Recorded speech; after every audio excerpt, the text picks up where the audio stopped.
बिस्मिल्लाहिर्रहमानिर्रहीम। अस्सलाम वालेकुम वीवर्स, आज मैं आप लोगों के साथ शेयर कर रही हूँ बहुत ही सिंपल और बहुत ही आसान तरीके से आलू स्नैक्स की रेसिपी, या आप लोग कह सकते हैं आलू के कबाब, जिसे हम फ्राई करेंगे हल्की सी क्रिस्पी सी कोटिंग के साथ, जो कि बहुत ही टेस्टी और मज़ेदार लगती है खाने में। इस रेसिपी को हम बनाएंगे बहुत ही सिंपल और आसान तरीके से, और वो भी किचन में मौजूद सामान से। हमें कोई सामान बाहर से नहीं ख़रीदना है, जो किचन में हमारी नेसेसरी चीज़ें होती हैं वो मौजूद होती हैं।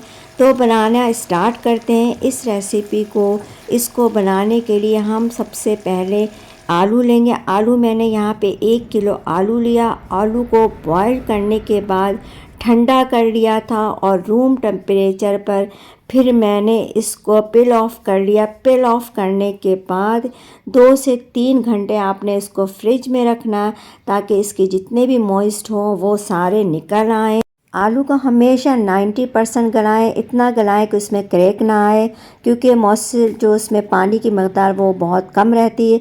यहाँ पे मैंने 2 अदद प्याज, हस्ब ज़रूरत हरी मिर्चें, हस्ब ज़रूरत हरा धनिया, 4-5 अदद लहसुन की जवें, इन सबको बारीक काट लिया, मिक्स कर लिया है। इसमें मैंने 1 टीस्पून साबित धनिया, 1 टीस्पून साबित ज़ीरा, हाफ से कम टीस्पून काली मिर्च, 1 टीस्पून कुटी मिर्च और हाफ टी स्पून हल्दी और 1 चुटकी अजवाइन, सबको रोस्ट करके दरदरा सा मैंने कूट लिया था। 2 टेबल स्पून नींबू का रस, इन सबको डाल के आप इसमें इतना ज़्यादा इसको मिक्स करें कि ये बिल्कुल आपस में मिक्स हो जाए। और इसमें 3 टेबल स्पून में चावल का आटा भुर्ते में डालूंगी, और भुर्ते को आपने इतना मैश करना है कि वो बिल्कुल मिक्स हो जाए, कोई लम्स में इसमें नहीं रहे। तो मैं ये जो स्नैक्स कबाब मैं आप लोगों के साथ शेयर कर रही हूँ, ये मेमनी गुजराती कबाब है और ये बहुत मज़ेदार और टेस्टी बनता है। इसके मिक्स करने के बाद मैं इसमें 2 टेबलस्पून सरसों का तेल भी यूज़ करूँगी, क्योंकि इससे ज़बरदस्त टेस्ट और जायका आ जाता है। ये देखिए अल्हम्दुलिल्लाह अभी से इसकी इतनी प्यारी खुशबू आ रही है। इस तरीके से आप लोग बनाएं और साथ साथ दुआओं मुझे भी याद रखें, और इसको फ्रीज़ कर लें। देखिए इसने हाथों में देखिए 90% गलाने से ये है कि ये बहुत हार्ड और सही रहता है, इसमें मॉइस्ट इतने ज़्यादा नहीं होता है।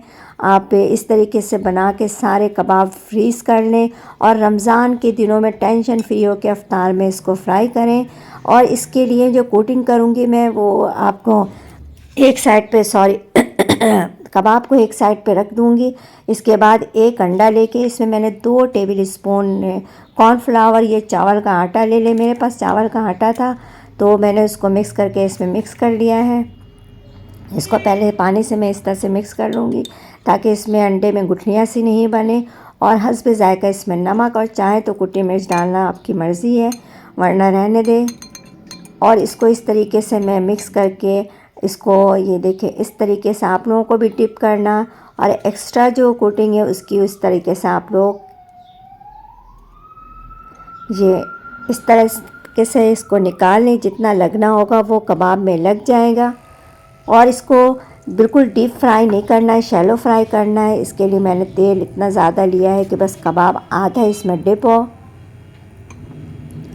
इस तरीके से बनाएं, यकीन करें बहुत मज़ेदार, सिंपल और आसान तरीके से बनता है। अल्लाह ताला आप लोगों के खानों में, आप लोगों के जायकों में बरकत अता फरमाए, रिज़्क़ में इज़ाफ़ा अता फरमाए। जहाँ रहें खुश रहें, हेल्दी रहें, दोनों जहानों की खुशियाँ समेटती रहें। अपना भी ख्याल रखें और अपने प्यारों का भी ख्याल रखें। साथ साथ दुआ मुझे भी याद रखें। और अगर चैनल पे नए हैं तो प्लीज़ सब्सक्राइब कर दें, बेल आइकन का बटन प्रेस कर दें, ताकि आसानी से आप लोगों के पास मेरी वीडियो पहुंचती रहे।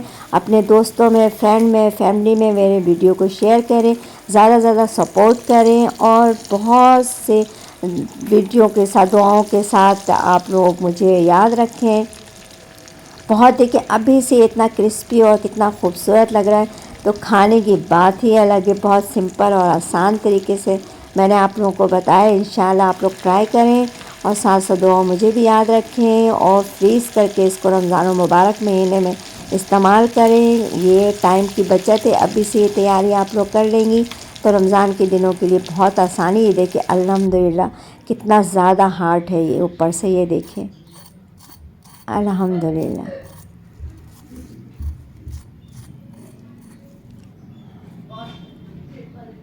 दुआओं में याद रखें। अल्लाह हाफिज़।